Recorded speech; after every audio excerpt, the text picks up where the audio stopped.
سبحان الذی اسری بعبدہ لیلا من المسجد الحرام الی المسجد الاقصی.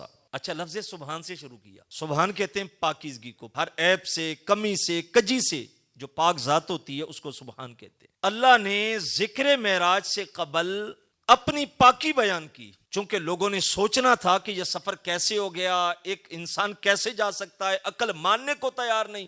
رب نے اس کا ذکر کرتے فرمایا سبحان الذی اسری، پاک ہے وہ جس نے سیر کرائی. میرے حضرت بڑی خوبصورت ایک مثال دیتے ہیں کہ میں اگر آپ سے کہوں کہ میرا یہ موبائل میرے گھر سے چل کے یہاں تک خود بخود آ گیا، کسی نے اس کو ہاتھ نہیں لگایا، مان جاؤ گے؟ کوئی بھی نہیں مانے گا. کیوں؟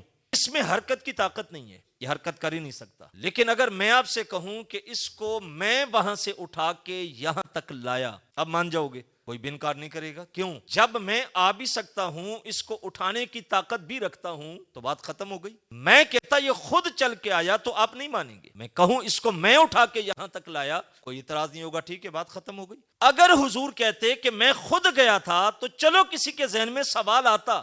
اللہ نے بات کو حل کرتے فرمایا محبوب خود نہیں گیا، اس کو میں لے کے گیا ہوں.